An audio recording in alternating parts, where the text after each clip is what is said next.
Élevons vers Dieu notre voix, élevons vers Dieu notre chant, élevons vers Dieu notre voix, chantons Alléluia. Élevons vers Dieu notre voix, élevons vers Dieu notre chant, élevons vers Dieu notre voix, chantons Alléluia. Ton amour nous tire hors de la poussière de nos ténèbres vers la lumière. Efface nos peines, porte nos fardeaux, guéris nos cœurs. Élevons vers Dieu notre voix, élevons vers Dieu notre chant, élevons vers Dieu notre voix, chantons Alléluia. Élevons vers Dieu notre voix, Élevons vers Dieu notre chant, élevons vers Dieu notre voix, chantons Alléluia. Les chaînes sont brisées, les yeux sont ouverts, les eaux desséchées reviennent à la vie. La mort est vaincue, nous sommes victorieux, tu es vivant. élevons vers Dieu notre voix, élevons vers Dieu notre chant, élevons vers Dieu notre voix, chantons Alléluia. Élevons vers Dieu notre voix, élevons vers Dieu notre chant, élevons vers Dieu notre voix, chantons Alléluia. Alléluia. Alléluia. Chantons Alléluia.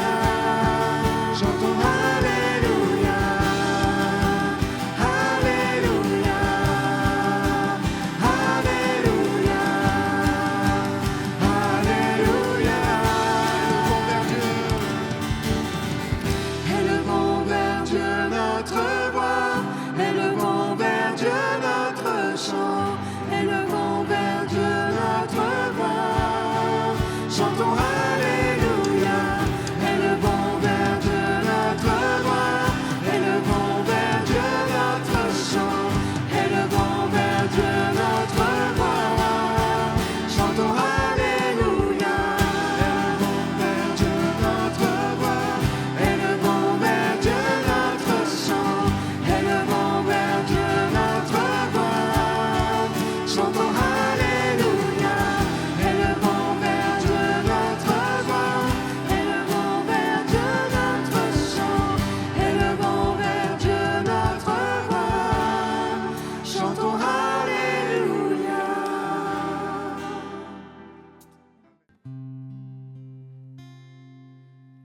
les cieux, tu peux m'entendre. Je sais que tu t'approches quand je t'adore.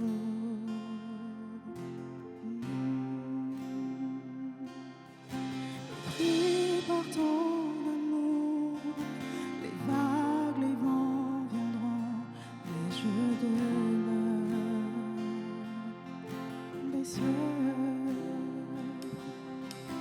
Les cieux, tu peux m'entendre.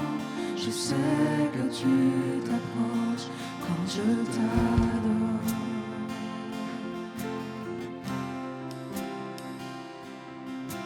Et pris par ton amour, les vagues, les vents viendront, et je demeure. Je lève les mains vers les cieux, je te donne mon cœur, je dirai à mon âme, tu es Dieu de tout. Même si les mers se déchaînent, tu parles et tu les calmes, tu es mon repos, tu es au contrôle. Je lève les mains vers les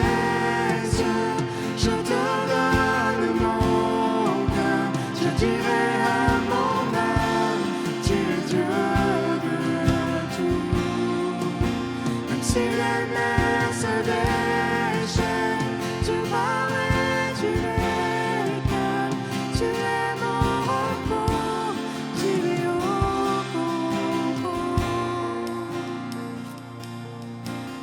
La vallée du roi, ton Saint-Esprit est là, il me conduit.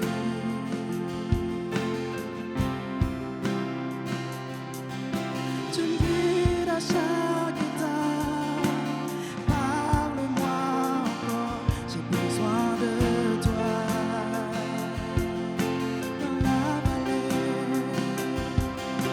Dans la vallée, je crois, ton Saint-Esprit est là, il me conduit.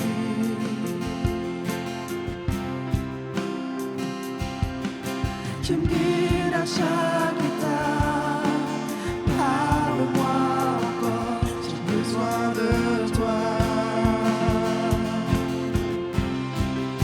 Je lève les mains vers les cieux, je te donne mon cœur, je dirai à mon âme, tu es Dieu de tout. Même si les mers se déchaînent, tu parles et tu les calmes, tu es mon repos, tu es au contrôle. Je lève les mains vers les cieux, je te donne mon cœur, je dirai à mon âme, tu es Dieu. Même si les mers se déchaînent, tu parles et tu les calmes, tu es mon repos, tu es au contrôle. Tu es mon repos, tu es au contrôle. Jésus, tu es mon repos, tu es au contrôle. Toi seul est digne de confiance. Nul ne peut changer ta perfection. Tu es Alpha et Oméga, plus grand que ce que je comprends. Il n'y a personne comme toi, Jésus. Toi seul est digne de confiance. Nul ne peut changer ta perfection. Tu es Alpha et Oméga, plus grand que ce que je comprends. Il n'y a personne Comme toi, Jésus, je lève les mains vers les cieux, je te donne mon cœur, je dirai à mon âme, tu es Dieu de tout. Même si les mers se déchaînent, tu parles et tu les calmes, tu es mon repos, tu es au contrôle. Je lève les mains vers les cieux, je te donne mon cœur, je dirai à mon âme, tu es Dieu de tout. Même si les mers se déchaînent, tu parles et tu les calmes, tu es mon repos, tu es au contrôle. Tu es mon repos, tu es au contrôle. Jésus, Tu es mon repos, tu es au contrôle. Tu es mon repos, tu es au contrôle.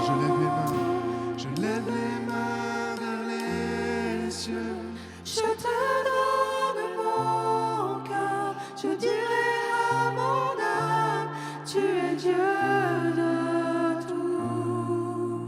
Même si les mers se déchaînent, tu parles et tu les calmes, Tu es mon repos, tu es au contrôle.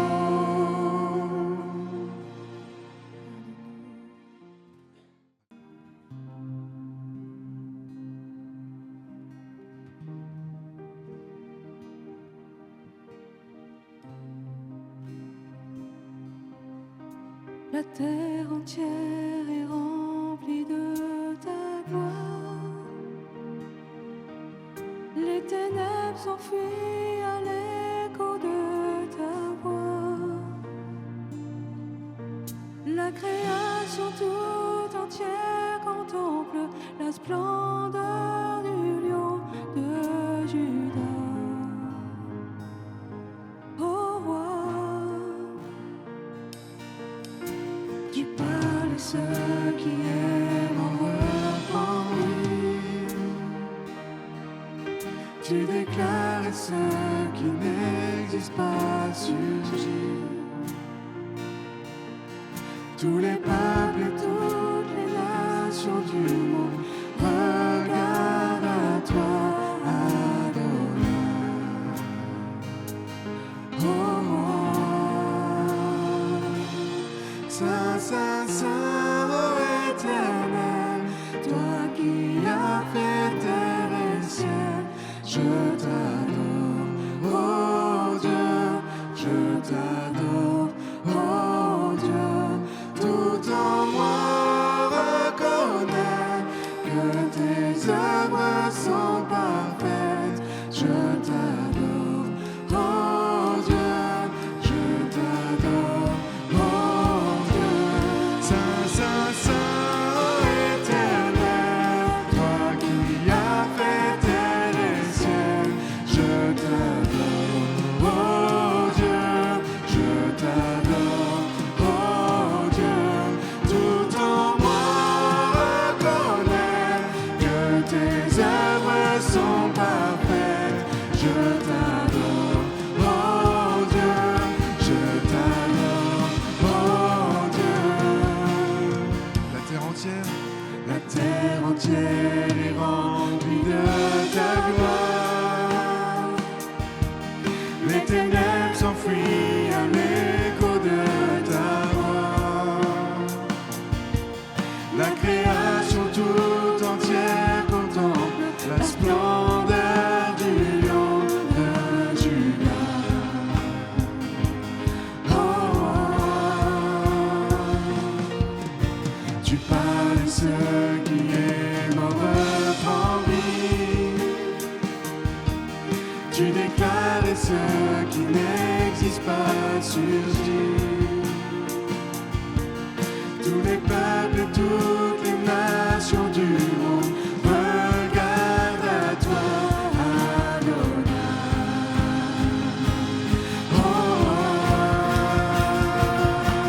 Saint, Saint, Saint, ô Éternel, toi qui as fait terre et ciel, je t'adore, oh Dieu, je t'adore, oh Dieu, tout en moi reconnaît que tes œuvres sont parfaites, je t'adore, oh Dieu, je t'adore, oh Dieu, Saint, Saint, Saint, ô Éternel, toi qui as fait terre et ciel, je t'adore, oh Dieu, je t'adore, oh Dieu, tout en moi reconnaît que tes œuvres sont parfaites, je t'adore, oh Dieu, je t'adore, oh Dieu. Saint, Saint, Saint, ô Éternel. Toi qui as fait terre et ciel, je t'adore, oh Dieu, je t'adore, oh Dieu, Tout en moi reconnaît que tes œuvres sont parfaites, je t'adore, oh Dieu, je t'adore, oh Dieu.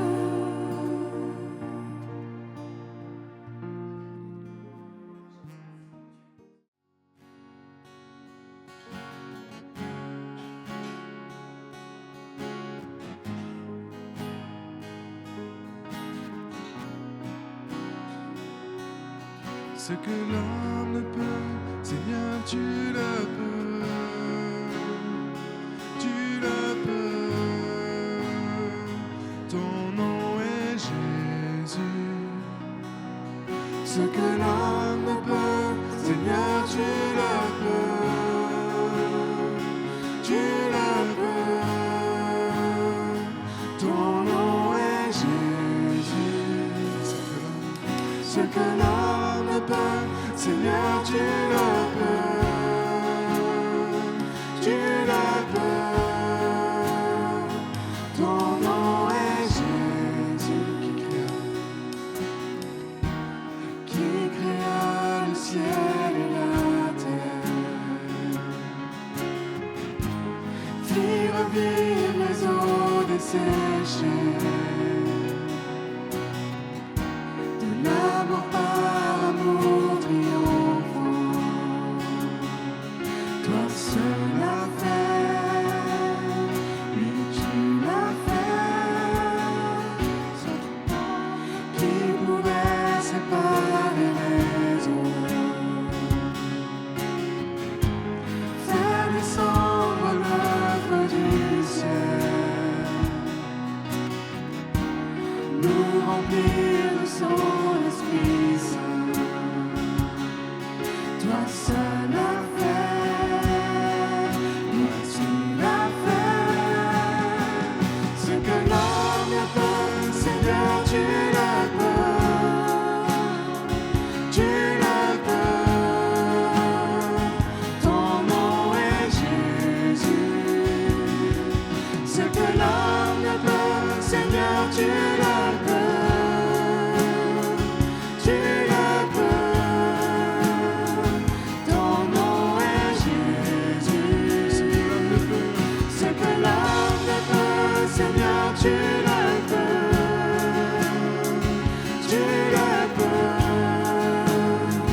Ton nom est Jésus. Alors tu peux toutes choses. Tu peux toutes choses. Tu peux toutes choses. Tu peux toutes choses. Oui, tu peux. Oui, tu peux. Tu peux toutes choses. Tu peux toutes choses. Tu peux toutes choses. Tu peux toutes choses. Oui, tu peux. Oui, tu peux. Ce que l'homme ne peut, Seigneur, tu le peux. Tu le peux. Ton nom est Jésus. Ce que l'homme ne peut, Seigneur, tu le peux. Tu le peux. Ton nom est Jésus. Encore une fois. Ce que l'homme ne peut, Seigneur, tu le peux. Tu le peux. Ton nom est Jésus.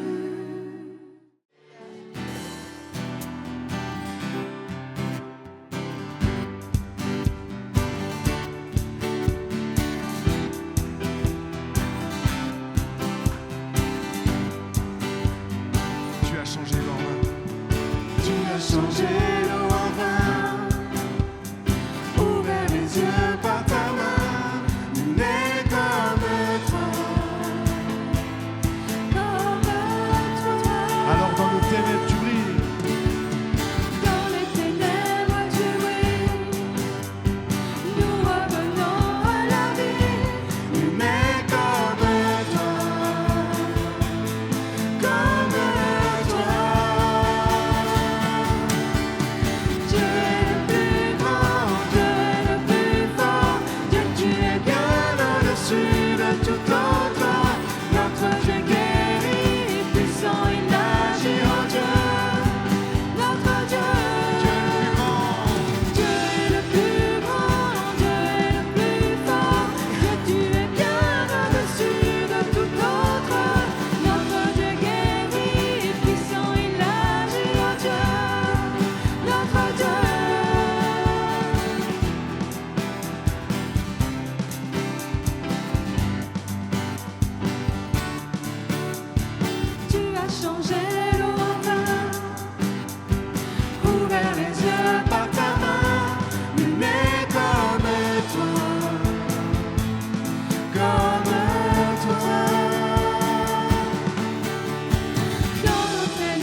notre Dieu est pour nous, Si notre Dieu est pour nous, qui pourra nous arrêter?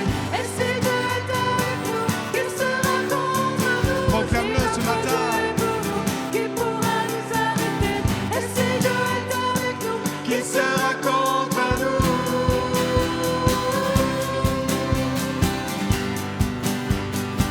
Qui sera contre nous? Alors Dieu est le plus grand. Dieu est le plus grand, Dieu est le plus fort. Dieu, tu es bien au-dessus de tout autre. Notre Dieu guérit, puissant il agit en Dieu. Notre Dieu, Dieu est le plus grand, Dieu est le plus fort. Dieu, tu es bien au-dessus de tout autre. Notre Dieu guérit, puissant il agit en Dieu. Notre Si Dieu, notre Dieu est pour nous, si notre Dieu est pour nous, qui pourra nous arrêter? Et si Dieu est avec nous, qui sera contre nous? Si notre Dieu est pour nous, qui pourra nous arrêter? Et si Dieu est avec nous, qui sera contre nous?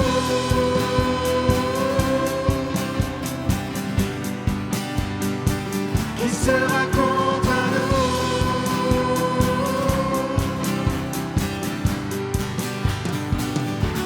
sera contre nous.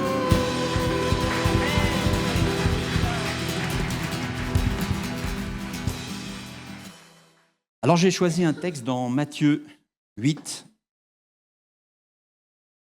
Matthieu 8. C'est pas long, mais beaucoup de choses à dire. Alors on va lire à partir du verset 14, Matthieu 8, verset 14. Jésus se rendit ensuite à la maison de Pierre, dont il vit la belle-mère couchée et ayant la fièvre. Il toucha sa main et la fièvre la quitta. Puis elle se leva et le servit. Le soir, on amena auprès de Jésus plusieurs démoniaques. Il chassa les esprits par sa parole et il guérit tous les malades, afin que s'accomplisse ce qui avait été annoncé par Ésaïe, le prophète. Il a pris nos infirmités et il s'est chargé de nos maladies. Jésus, voyant une grande foule autour de lui, donna l'ordre de passer à l'autre bord. Un scribe s'approcha et lui dit « Maître, je te suivrai partout où tu iras. » Jésus lui répondit « Les renards ont des tanières et les oiseaux du ciel ont des nids, mais le Fils de l'homme n'a pas où reposer sa tête. » Un autre d'entre les disciples lui dit « Seigneur, permets-moi d'aller d'abord ensevelir mon Père. » Et Jésus lui répondit « Suis-moi et laisse les morts ensevelir leurs morts. » Vous connaissez ce passage, hein? Vous l'avez certainement lu plusieurs fois. Alors il y a beaucoup de choses à dire, mais on pourrait dire verset par verset, on pourrait presque faire un message, comme toute la parole de Dieu de toute façon. Alors, j'ai trouvé un titre à ce passage, c'est « Sortir de la foule pour rencontrer Jésus ». Dès le verset 14, on s'aperçoit que ce ne sont pas seulement les disciples qui vont à la suite de Jésus, mais Jésus est avec eux. Il est même chez eux, il entre chez eux. Il prend part à leur quotidien, il s'intéresse à leur vécu. Hein? Il voit la belle-mère de Pierre. Qu'est-ce qu'il fait par compassion? Eh bien, il lui touche la main, il lui prend la main. Et puis, qu'est-ce qui se passe? Naturellement, nous on dit c'est naturel, Jésus est là, il se passe des choses. Il guérit, elle se lève, elle n'a plus de fièvre, elle va très bien. Et hop, aussitôt, elle se met à servir. Elle se met au service de Jésus. Jésus entre chez nous. On le sait, on le chante, mais il faut le voir encore une fois de plus. Il le fait concrètement. Alors aujourd'hui, c'est par son esprit, mais il entre chez nous, chez moi, chez vous. Quelle belle preuve de l'application de ces promesses. Hein? Je serai avec vous tous les jours jusqu'à la fin du monde. Il est toujours là. Il est avec toi, avec moi. Alors, il y a un petit détail aussi qu'on peut souligner, qui n'est pas insignifiant. S'il est dans la parole, c'est qu'il a une importance. Dès qu'elle est guérie, qu'est-ce qu'elle fait? Elle se lève et elle le serre. Elle est soucieuse d'honorer celui qui entre, Jésus. Alors, il y a bien sûr l'hospitalité, on ne l'oublie pas, mais elle veut vraiment, alors une petite expression populaire, elle veut remuer la manchette pour Jésus qui est présent dans sa maison, dans la maison où elle est, où il est venu la visiter. Et puis au verset 16, alors il fait ce qu'il a l'habitude de faire, que nous, c'est bizarre de dire ça. On a l'habitude d'entendre que Jésus guérit, et là on le voit, une fois de plus. Alors il accomplit les miracles, il accomplit surtout les prophéties qui étaient données en son nom. Il guérit tous les malades, etc. Alors vous savez que là, on remarque quand même qu'il n'improvise pas. Il accomplit la volonté, la parole de Dieu en toutes circonstances. Il réalise la volonté du Père. Et on lit Ésaïe, qui est cité, il a pris nos infirmités et il s'est chargé de nos maladies. Ésaïe 53, 4, qui est cité là. Alors, infirmité, traduit du texte original, asthénia. Oh, ça me parle ça, asthénia. Asthénie en français. Hein, on connaît ce mot, asthénie.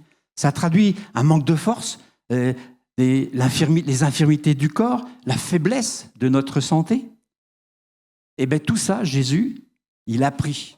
Et alors, là, les textes ne sortent, le texte, on ne sent pas vraiment, mais quand on le lit plusieurs fois, on se rend compte qu'il a pris à pleine main, il s'est saisi, il s'est chargé, mis sur son dos, il a emporté, transporté avec lui nos maladies. C'était une prophétie, et là, il le fait. Il y a des témoins, et nous, on le fait. On le fait. C'est de nos douleurs, parce que le verset continue, qu'il s'est chargé. Il s'est chargé. Mais bien sûr, pas seulement les douleurs physiques, on le sait. Les douleurs morales, le chagrin, toute l'origine de nos douleurs, toutes nos douleurs avec les origines. Il les met sur lui, sur son dos. Il les prend à charge, à sa charge. Et si nous en sommes témoins, eh bien, on doit le dire. On en est témoin. Alors, moi, j'étais témoin d'un petit miracle, une action de Dieu. Il a posé sa main sur une personne que je connais personnellement. C'était moi. J'avais pendant des mois, mais quand je dis des mois, c'est des mois. Hein, je ne sais même, je n'ai pas compté, mais c'était plus de 6 mois. J'avais mal au dos, je prends une bouteille d'eau, aïe, etc. Et puis, une fois, c'était avant même la venue de nos frères, mais Eric a fait un appel à ceux qui voulaient qu'on prie pour lui. Et là, je me dis, il faut que j'y aille. On est venu me chercher, on me dit, tiens, il y a Eric qui fait un appel pour les malades. Oh, ben, je dis, j'y vais. J'attendais que ça. Marrant, hein? J'aurais pu le demander, mais j'attendais l'appel. C'est bizarre, mais c'est comme ça. Il a prié pour moi, simplement. Et puis, le lundi, ça allait beaucoup mieux.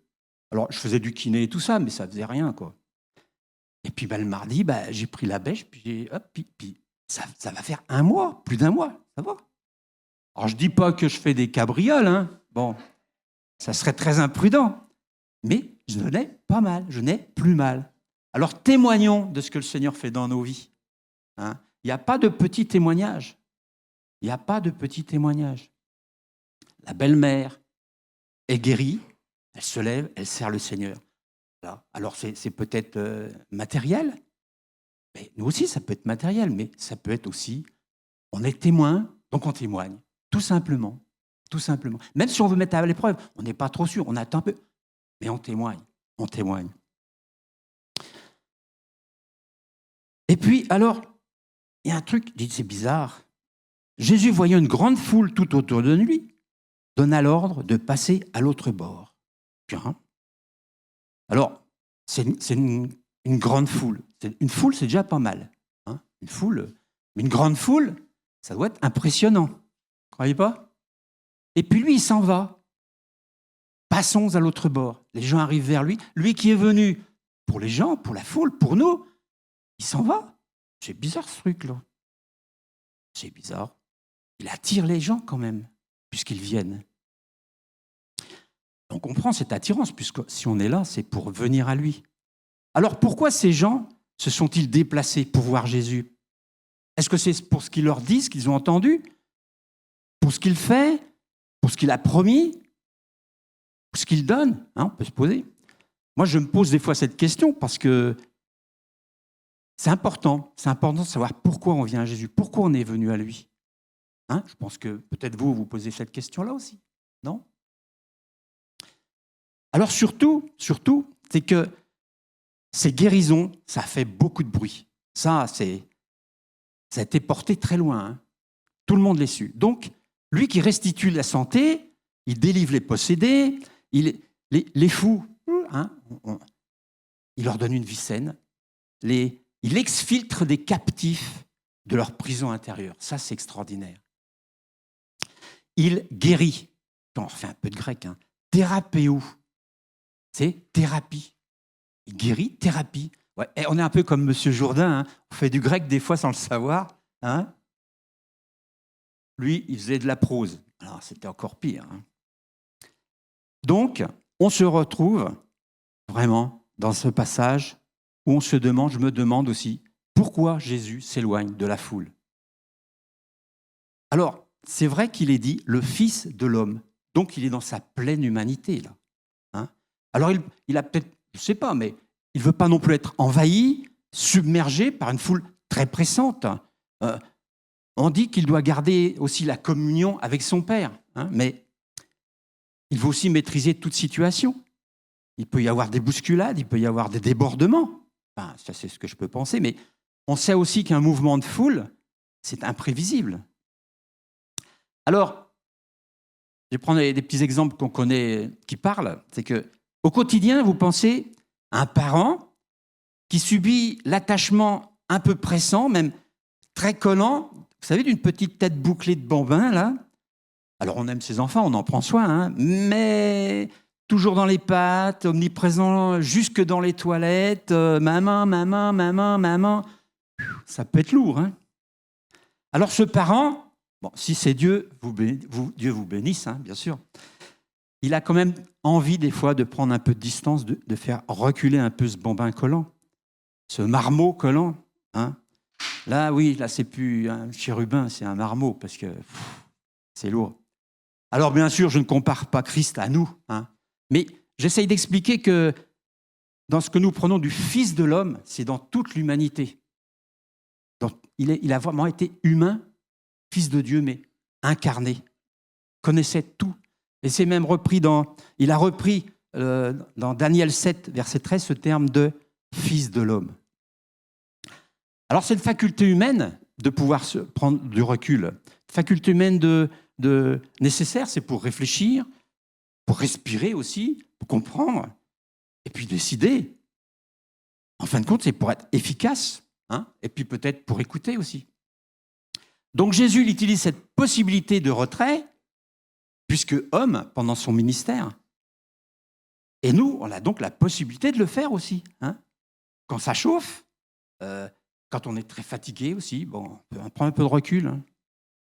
Ou pour éclaircir un peu nos idées ou notre position, c'est pas mal de s'écarter aussi. Retrouver ses références là où elles sont. Genre, et toi, Seigneur, qu'est-ce que tu en penses de ça? Seigneur, qu'est-ce que je pourrais faire? Donne-moi un conseil. Aide-moi, Seigneur, à discerner. Là, je suis dans le brouillard, là, j'en peux plus. C'est se mettre un peu à l'écart et retrouver notre référence, nos références en Jésus.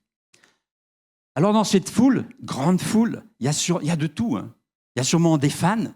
Aujourd'hui, on dirait des followers, yes. Des curieux, vous mettez tout ce que vous voulez, une foule. Mais il y a aussi des gens sincères, des gens assoiffés. Et des fois, je me dis, mais assoiffés de quoi? Est-ce que c'est de vie nouvelle?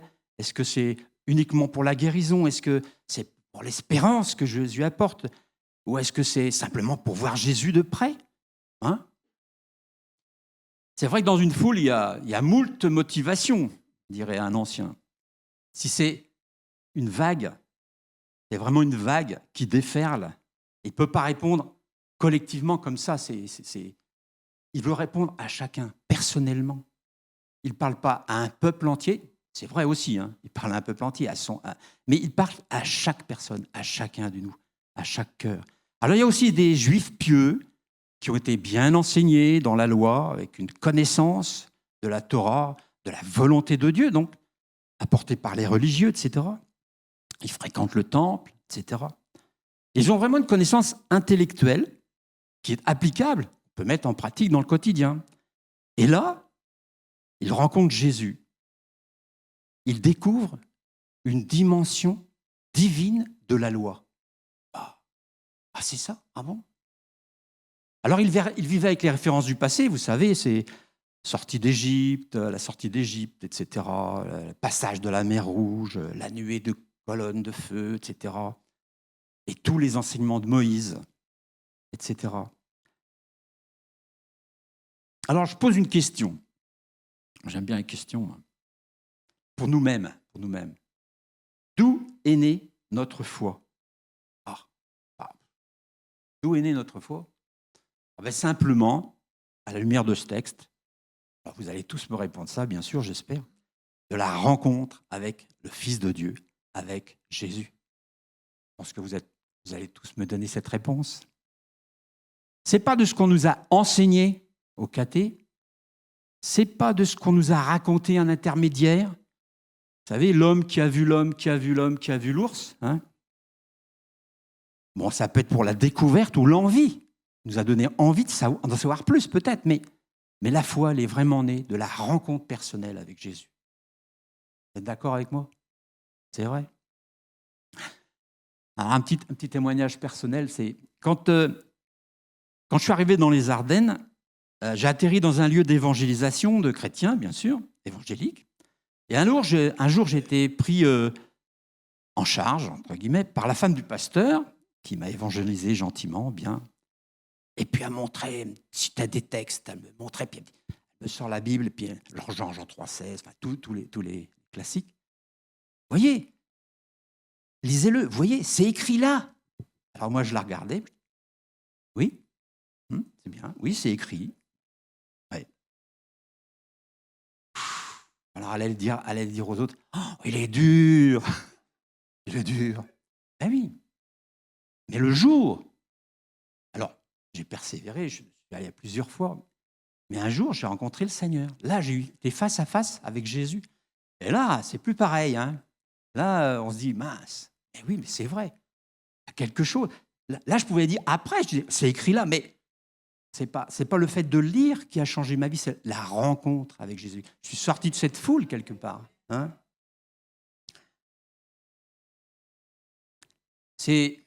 J'insiste, c'est important, mais prenez un pilote de chasse. Alors, on lui apprend plein de trucs, pareil, il faut être très fort en maths, etc. Alors, même s'il est le roi du calcul de l'accélération G, hein, si ça parle pour certains, mathématiquement, il vous fait ça en 3 minutes, suivant la vitesse G1, G de ceci, l'accélération. Et le jour où il monte dans l'avion, waouh, c'est plus pareil. C'est plus pareil. Il expérimente. Là, il comprend ce que c'est. Mais il se rend compte aussi que les formules qu'il a apprises, et c'est vrai, c'est efficace, c'est la vérité. Il ne faut pas la négliger, cette formule. Hein. C'est un petit peu une autre façon d'expliquer ce que j'avais vécu. Alors la parole est annoncée, la prophétie est annoncée dans Ésaïe, et Jésus l'accomplit. Alors quand on la voit se réaliser, quand on la ressent, c'est autre chose, non? Hein? C'est autre chose. Elle s'avère indispensable, cette parole, pour préparer, expliquer, cerner, encadrer ce qu'on ressent et vit. Et elle produit comme fruit, elle le produit, cette parole est vie en Christ. Et puis là, je me rends compte que Jésus, vous savez, il n'entre pas en scène devant la foule, il n'entre pas en scène. Comme quelqu'un l'a attendu, vous savez, les 3 coups, toc, toc, toc, toc, toc, et voici Jésus. Non, c'est pas comme ça. Il se manifeste. C'est des fois inattendu hein, quand il se manifeste. Hein. Quand on le rencontre, c'est wow, il bouscule. Il nous dit oh, ça fait quelque chose. Tous ceux qui se sont convertis, qui ont rencontré Jésus, ils ont dit ressentir quelque chose, même physique, dans tout notre être. Il faut que Jésus trouble nos certitudes humaines. C'est la seule façon de l'entendre, de le recevoir. S'arrêter et prêter attention. S'il ne nous trouble pas, on passe notre chemin. Hein. Vous êtes d'accord? Alors, il sait nous troubler, ça c'est certain. Jésus rencontre personnellement et individuellement. Pas forcément en tant que peuple, c'est ce que je disais un peu tout à l'heure, mais en individu unique. Il parle à son Église, mais pas comme devant un... L'Église n'est pas comme un mur de béton, vous savez, bien solidaire, bien uni, on ne voit aucune jonction, rien. Non, lui parle à un mur construit de pierres vivantes, qui sont modelées patiemment. C'est lui qui va rogner les angles pour qu'on s'incruste les uns dans les autres et former ce bel édifice. Hein. Et bien à ce moment-là, quand on est modelé, qu'on entre dans le mur de l'Église de Jésus-Christ, on goûte à cette fameuse accélération G. Là, on l'expérimente. Et c'est vraiment rassurant de ce qui est vraiment s'appuyer sur sa parole. Alors, vous savez, on a beau connaître ou décrire tous les détails, toutes les caractéristiques de quoi que ce soit, ce qui est pas mal. On n'en fait que le tour. On n'y entre pas. C'est pour ça qu'il faut sortir de cette foule pour aller vers Jésus.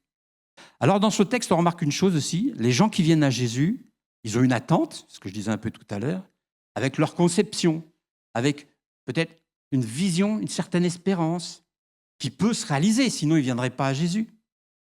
Il y a même certains qui ont vu des miracles, ils en veulent encore. Et puis d'un seul coup, il y a eu cette question, encore une question qui m'est venue, et c'est bien qu'on se pose des questions quand on lit la Bible quand même, parce que Jésus, par son esprit, nous apporte des réponses.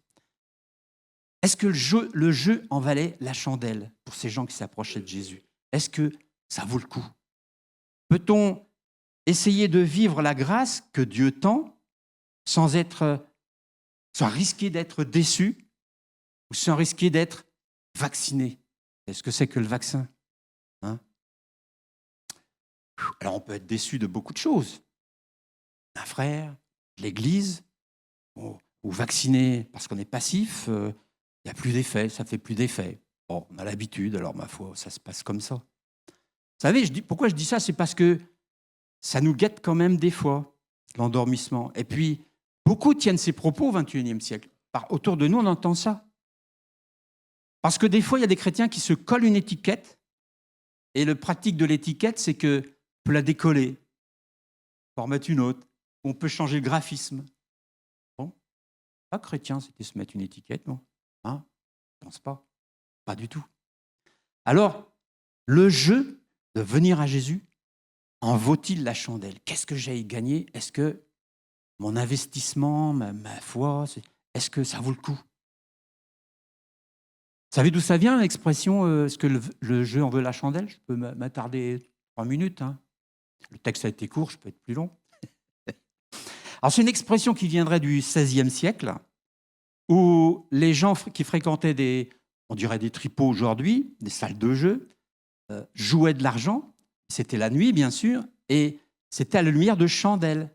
Mais le problème des chandelles, ça se disait des chandelles de bougies. Alors, bougie, ça venait d'un port d'Algérie, Boujaïa. Oui, c'est ça, Boujaïa. Je ne sais pas si c'est comme ça qu'on prononce. On a traduit par bougie. Ils fabriquaient cette cire très fine avec laquelle on faisait des chandelles. Donc, ça coûtait très cher.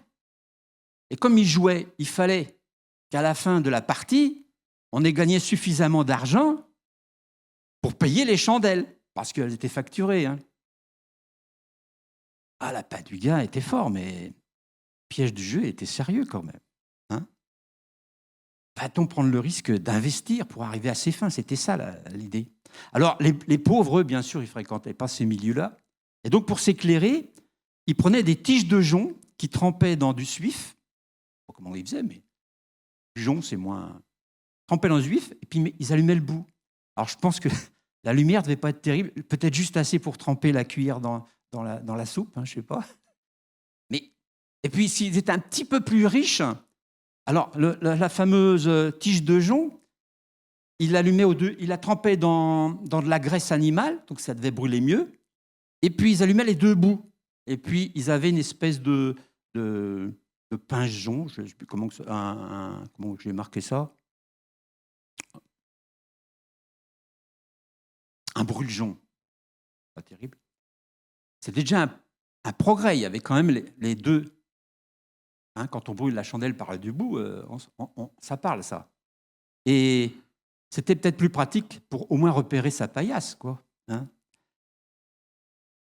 Allez, je me laisse aller. Il y a Edna Saint-Vincent-Milly, je ne sais pas qui c'est, mais je cite, qui avait écrit, c'est une poétesse, je pense, « Ma chandelle brûle par les deux bouts. Elle ne donne pas toute la lumière, mais ah, mes ennemis, ah, mes amis, elle donne une si belle lumière. » Extase devant sa petite bougie, c'est merveilleux. Alors, j'avais un collègue, tiens, lui, il disait, moi, je brûle la vie par les deux bouts, je suis un passionné. Alors, il buvait, il sortait, il fumait. Il n'avait pas 45 ans, il a déjà plus de dents, il avait déjà un dentier complet. Alors, je ne sais pas ce qu'il est devenu, très sympathique, bien, mais brûler la chandelle par les deux bouts. Alors, tout ça pour vous dire, quelle est ma lumière? Quelle est votre lumière? Beaucoup dans cette foule cherchaient une lumière et, ayant vu la lumière de Christ, étaient attirés. Alors, la lumière de Christ dans nos vies, ce n'est pas la petite chandelle faible du pauvre, mais c'est quoi? C'est la lumière du monde. La lumière du monde. Vous vous rendez compte? Si c'est éblouissant, la lumière du monde. Jean 9, verset 5. La lumière du monde. Ce n'est pas une petite bougie. Hein. C'est extraordinaire. Il faut qu'elle éclaire dans tous les domaines de notre vie. Pas pour la petite cuillère, pas pour éclairer notre chambrée, mais pour éclairer le monde. Et nous sommes porteurs de cette lumière. Alléluia. Alors, bien sûr, il y a un choix qui se profile. On reste dans sa position, sa certitude, son conformisme religieux qui est installé, ou on suit Jésus. On suit Jésus. On veut appliquer ses paroles et recevoir ce qu'il donne. Ça m'a toujours posé question, bon, une réponse quand même, mais pourquoi dit Jésus, quand il voyait un malade, souvent, il lui dit « Veux-tu être guéri ?» Oh, veux-tu être guéri?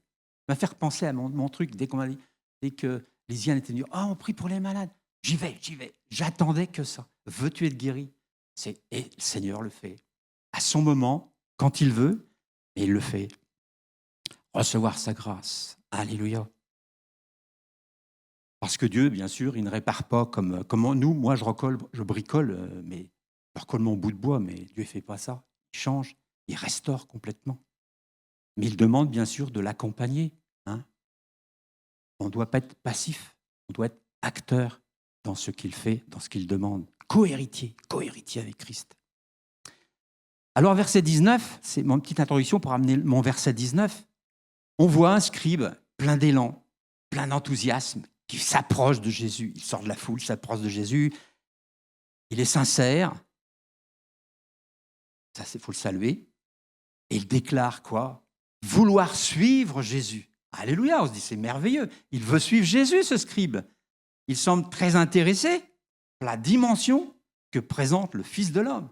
Je te suivrai partout. Il est conquis pour suivre un maître. On dirait le maître. Il semble être décidé. Il veut se lancer. Mais est-ce qu'il se dit pas un petit peu trop sûr de lui? Est-ce que, en fin de compte, est-ce qu'il connaît l'engagement qu'il prend? Est-ce qu'il se rend compte? Est-ce qu'il est prêt? Alors, j'ai trouvé une définition dans Wikipédia. Bon, c'est pas très... Tout le monde connaît peut-être ça. Qu'est-ce qu'un disciple? La relation entre le disciple et son maître, il est dit, c'est le fil qui suit l'aiguille. Je trouvais que ça parlait bien, ça. Le fil qui suit l'aiguille. Le maître, c'est l'aiguille, et le fil, il fait que suivre le maître. Et il fait ce que le maître lui demande, ce que lui enseigne, et il continue l'œuvre du maître. Alors, être plein de bonne volonté, comme ce scribe, c'est peut-être pas suffisant. Et verset 20, le maître lui propose peut-être pas une vie facile, ni régulière, mais simple, et aussi pleine de difficultés, hein, quand même. Quand il lui dit « Le Fils de l'homme n'a pas de tanière où trouver abri, refuge, il ne pourra pas se cacher, il sera toujours exposé aux difficultés, aux intempéries, etc. » C'est moins enthousiasmant quand même. Alors, c'est vrai que Jésus parle de lui, premièrement, bien sûr, mais son ministère est exigeant. Et si on le suit, si tu le suis, il veut être sûr, il faut être soi-même sûr, il faut être décidé, prêt à y aller. Il faut voir l'objectif plutôt que la route. Souvent, on regarde les cailloux. Hein. Oh là, je ne peux pas y aller parce que c'est plein de cailloux. Si on veut vraiment y aller, on y va, on le fait. Hein. Attaché au chef de sa foi. Jésus donc nous informe des difficultés à accepter. Là, on est prévenu. Enfin, moi, j'ai été prévenu. Un autre disciple, lui, donc déjà engagé, lui demande la permission d'aller enterrer son père. Je pense que la permission devait lui sembler acquise d'office. Qui pourrait refuser ça? Demander, bien sûr, c'est une expression de respect envers le maître, mais quelque part, ça ressemble à une autorisation d'absence. Et le mot absence, ça parle. Ça l'éloignerait de Jésus. Ça veut dire que c'est la priorité de ses affaires de famille sont number one. Et Jésus, Jésus, tu comprends, hein, il faut que je le fasse. Et c'est étonnant quand même ce que répond Jésus, verset 22. Laisse les morts ensevelir leurs morts. Suis-moi. Tiens. Est-ce que Jésus contredirait sa parole? La parole faite chair, c'est lui. Il est quand même écrit « Honore ton père et ta mère, obéis à tes parents », etc., etc. Et là, est-ce qu'il dit qu'il ne faut pas aller enterrer son père? Waouh! Mais je vous lâche autre chose. Il dit aussi dans la parole, il est écrit « Si ta main ou ton pied est une occasion de chute, qu'est-ce que tu fais? Tu les coupes, tu arraches ton œil. » Ouais. Je remarque qu'il n'y a pas beaucoup de borgnes ici. Il n'y a pas beaucoup de manchots. Vous voyez bien, il y a bien un hic, on comprend quand même. Jésus lui dit pas ça. Qu'est-ce qui se passe?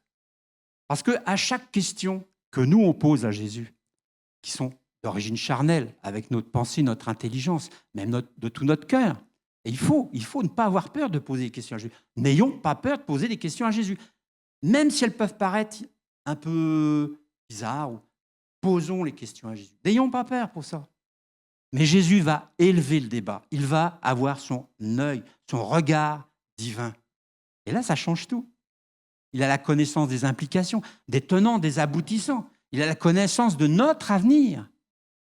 Notre avenir qui va se jouer dans notre décision, peut-être.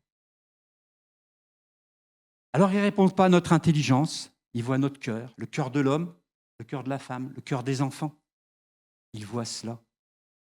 L'origine, qu'il faut changer, qu'il faut transformer, qu'il faut bénir, qu'il faut encourager, qu'il faut fortifier, qu'il faut réparer. Il sait. Et il va traiter le problème. Il va donner sa solution. Alors ce disciple, moi je pense qu'il peut enterrer son père. Mais, en fin de compte, la loi juive, pour les 7 plus proches parents, c'était très strict. Alors j'ai recherché un petit peu. Vous savez, le deuil, pour veiller le mort avant l'enterrement. Puis, pendant 7 jours, il faut rester assemblé avec la famille pour recevoir les visites des uns des autres, dans le recueillement. Et puis encore 30 jours d'observance, d'obligation. Hein. Et puis, si c'est un très très proche, ça peut être des signes extérieurs encore pendant 1 an. Il ne faut pas aller à un mariage, il ne faut pas faire ci, il ne faut pas faire... Vous voyez? Donc, Jésus connaît tout cela. Il y a une rigueur. Encore aujourd'hui, c'est encore comme ça pour les Juifs. Alors, je vous passe tous les détails, bien sûr. Hein. Jésus lui dit, laisse les morts ensevelir leurs morts. Parce que tu vas être retenu avec tous ces concepts religieux, des bienséances qui ne peuvent solutionner les problèmes. Tu feras un semblant de résolution qui n'apportera pas la consolation, pas la paix du cœur, ni la vie éternelle. Tu vas figer ton temps avec la mort physique de ton père. pendant que la vie en abondance, celle que je propose, elle va défiler, elle va t'échapper, tu vas la laisser filer. Je pense que c'est ça qu'il veut dire. Il a élevé le débat avec l'intelligence de Jésus, mais la parole de Dieu, la connaissance divine. Honorons nos parents, honorons même nos proches aimés, disparus. C'est bien. Mais il ne faut pas oublier que Dieu donne ce que personne ne peut offrir. Et puis on n'a pas terminé notre course terrestre, hein. Donc on a besoin de la vitalité de Dieu. C'est bien de souligner ça parce qu'il peut y avoir des pièges dans nos vies. Et quand le piège est discerné, Dieu nous ouvre, dit attention, c'est pas si, attention, regarde ça, considère. On peut être en capacité de contourner le piège ou même de le détruire au nom de Jésus. Hein. Je pense que c'est ça le message de Jésus pour cet homme. Donc aussi pour nous, forcément. Alors, j'en arrive quand même un peu à ma conclusion, mais je me suis demandé pourquoi j'étais amené à méditer ce texte, pourquoi j'étais amené à être guidé par ce passage. Ben, c'est vrai que comprendre la parole de Dieu, elle fait une œuvre invisible. Elle fait une œuvre invisible, mais une œuvre dans les cœurs qui deviendront visibles. Son œuvre va devenir visible une fois que l'être a été transformé. Enfin, tout ce qu'on peut dire là-dessus, ça va devenir visible. Si je suis là aujourd'hui, connaissez pas mon passé, mais c'est parce que Dieu a fait une œuvre dans mon cœur et que ça devient visible. Hein. Alors, quelle que soit notre graduation, ça dépend de ce qu'on veut expliquer, mais de vie avec le Seigneur, on est dans une foule quelque part. On s'approche de lui, on vient de lui, on vient à lui. Quelle que soit la connaissance de la parole, on a tous besoin, j'ai toujours besoin, de nous replonger au quotidien de la vie de disciple au pied du Maître. Au pied du Maître. Besoin de se rafraîchir, besoin de revenir à la source. On le chante des fois, mais c'est très important. Revenir à la source. Renouveler le contact qu'on a eu avec au premier jour. Hein. Alors, oui, on sait, tout ce que je viens de dire, c'est peut-être pas nouveau pour vous, vous le savez. Et vous avancez, nous avançons ensemble. Mais il faut bien savoir dans quelle direction on va. Hein. Est-ce que nous sommes dans sa volonté toujours dans sa volonté? Est-ce que notre but est de devenir, alors, la réponse, je pose la question, hein, des érudits, des doctorants, hein, honorés par nos semblables? Je suis docteur en théologie, mesdames, mesdemoiselles, messieurs, bonsoir. Est-ce qu'on est de bons pratiquants? C'est pas mauvais tout ça, hein. Mais plutôt, est-ce que nous ne sommes pas appelés à être enfants de Dieu? Enfants de Dieu. Nos noms sont inscrits dans le livre de vie. Enfants de Dieu. C'est ça, enfants de Dieu. Après, on peut être tout ce qu'on veut, hein, mais enfants de Dieu, enfants de Dieu. Enfants de Dieu. Moi, le pasteur Éric, c'est mon frère. C'est pas le pasteur. Excusez-moi, hein, je le respecte totalement. Mais c'est mon frère. Et je loue le Seigneur pour son ministère, pour ce qu'il fait. Tous ceux qui viennent, je ne sais plus comment, italien avec un accent très spécifique, c'est mon frère. Et franchement, on était en joie de l'avoir et de le recevoir. Hein, et on sent sa motivation, son amour pour le Seigneur. Il nous communique son élan. Et ça, c'est extraordinaire. Mais c'est mon frère. Dieu nous regarde tous, individuellement, de la même façon. Et ça, c'est quelque chose d'extraordinaire. C'est quelque chose qu'on a du mal à concevoir. On fait tous des différences. Je me souviens de ma mère, quand le docteur avait « Oh, bonjour, monsieur le docteur ». Un homme comme les autres, qui a des capacités, qui faut honorer, respecter, mais égal à égal, aux yeux de Dieu, c'est le même. Et nous, en tant qu'enfants de Dieu, on a tous le même lien. On a tous le même approche de Dieu. Jésus s'est approché chacun de nous de la même façon, quelles que soient nos capacités, notre intelligence, tous pareils. Tous pareils. Et ça, c'est important.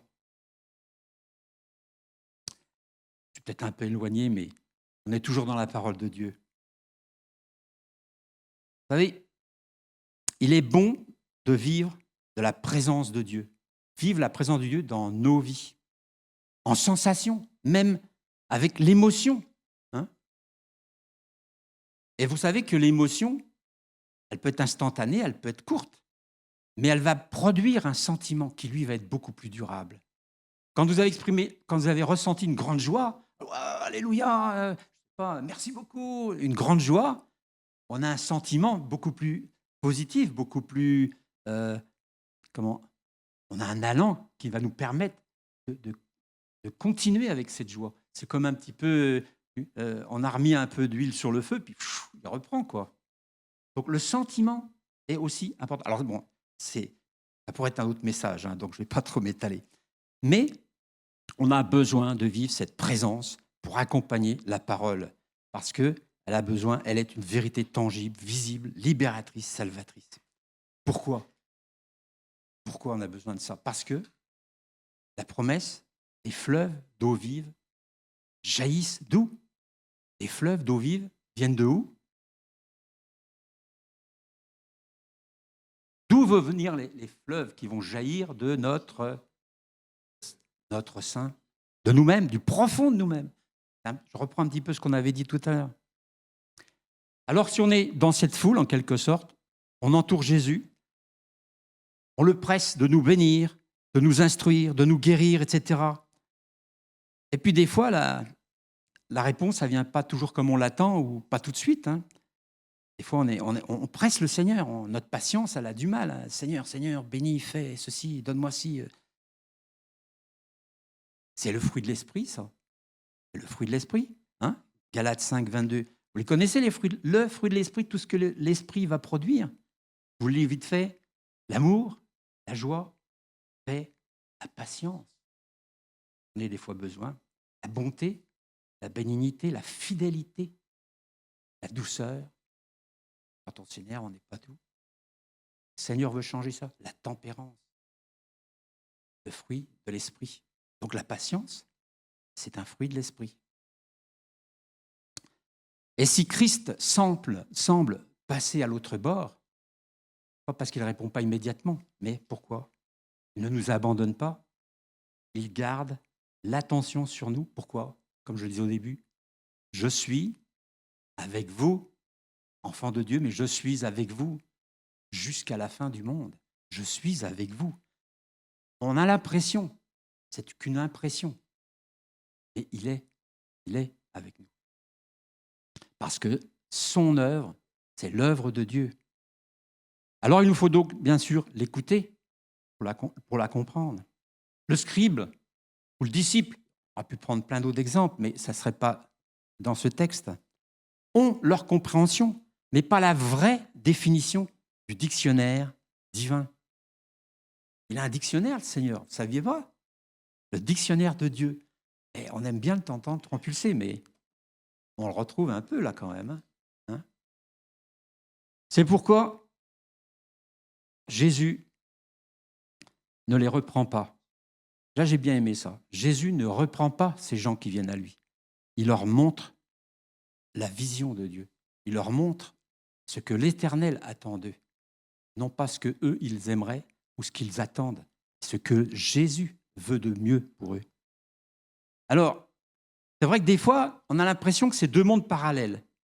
La volonté de Dieu, puis nous. Moi, des fois, j'ai ce sentiment-là. On a l'impression que c'est deux mondes parallèles. Alors, on a du mal à alors, on fait ça des fois un petit peu, mais c'est deux mondes parallèles. Alors, il nous faudrait une passerelle. Est-ce qu'on a une passerelle pour rejoindre le monde de Dieu? Alors, elle n'est pas en béton, elle n'est pas en ferraille, elle n'est pas en bois. Et l'esprit de Dieu, c'est cette passerelle qui nous aide à être en communion avec le Seigneur. Alors, on peut invoquer l'Esprit de Dieu. Pourquoi? Parce que Dieu lui délègue sa vie, il lui délègue sa volonté pour qu'il nous la transmette, pour qu'il nous la communique. Et si on est prêt à réformer nos chemins, ça, ce n'est pas toujours évident. C'est pour ça que tout à l'heure, quand on priait, il faut lâcher les rênes aussi. Pas Dieu. je te remercie d'avoir précisé ça, c'est que c'est pas Dieu qui va prendre tout. On dit, Seigneur, tu t'en occupes, moi, j'attends que ça se passe. Non, il veut qu'on participe, qu'on soit. Si on est co-héritier, on a une part à jouer, on a une volonté. Veux-tu être guéri? Oui, Seigneur, je le veux. Pourquoi? Et pour te servir, pour aller de l'avant, pour j'ai besoin de toi. Voilà. Alors ma prière, vraiment, encore, pour terminer, c'est qu'il nous convainque par l'Esprit de nous laisser s'approcher encore plus près de lui. Avoir cette volonté, ce désir d'aller plus près de lui encore. Pour écouter sa voix, pour le laisser agir en notre sein, afin de reconnaître et de voir ses œuvres. D'avoir cette accélération G, là, vous savez, waouh, mais le Seigneur est là, waouh, qu'est-ce qu'il a béni, il a guéri. On se réjouit quand même. Quand il y a un témoignage de guérison, on applaudit, on est content, on est heureux de voir que le Seigneur agit et prend vraiment nos vies en charge, en main. Il faut que nous soyons donc prêts à écouter individuellement, ça j'ai déjà dit, car même si la parole surprend, même dérange, elle est quoi? La volonté de Dieu. Véritablement, c'est la volonté de Dieu. La volonté. S'il nous dérange, c'est qu'il y a une raison. Si on est assis, qui nous demande de nous lever, il faut qu'on se lève. Si on est assis, si on est debout, qui veut qu'on s'assoie, c'est une autre, etc., etc. Mettez toutes les possibilités dans vos têtes. Voilà, je vais m'arrêter là. On va remettre cette journée et puis ce message dans les mains du Seigneur. Notre Dieu, nous te bénissons parce que tu nous as légué ta parole. Parce que, Seigneur, elle nous enseigne, elle nous encourage, elle nous fortifie. Elle nous montre le chemin à suivre, mais parce que tu es devant, parce que tu prends vraiment l'initiative. Et Seigneur, donne-nous cette grâce, ce réflexe, donne-moi ce réflexe de me mettre à part quand je suis perdu dans le brouillard, de savoir quelle décision prendre. Donne-moi ce réflexe, Seigneur, de venir à tes pieds, de te dire, de demander conseil, Seigneur. Oui, Jésus, merci pour ta parole, parce qu'elle éclaire notre sentier, c'est vrai, mais elle éclaire aussi beaucoup plus qu'une bougie, beaucoup plus qu'une chandelle. Tu es la lumière du monde. Que tu sois la lumière dans nos vies, la lumière dans notre maison, non pas dans notre chambrée, Seigneur, mais tout autour de nous. Que nous soyons ton flambeau, que nous puissions être, Seigneur, capables de porter ta lumière au loin, Jésus. Béni soit ton nom. Garde-nous dans ta paix, garde-nous dans la communion des saints, dans la communion avec ton Saint-Esprit, Seigneur, afin d'aller plus loin avec toi, afin de rester avec toi, afin de marcher avec toi, afin d'être ce fil attaché au Maître, ce fil attaché à l'aiguille qui suit et qui, non pas docilement, mais volontairement. Oh Jésus, sois béni, que ton nom soit béni, Seigneur, au milieu de nous. Dans le nom de Jésus, Amen.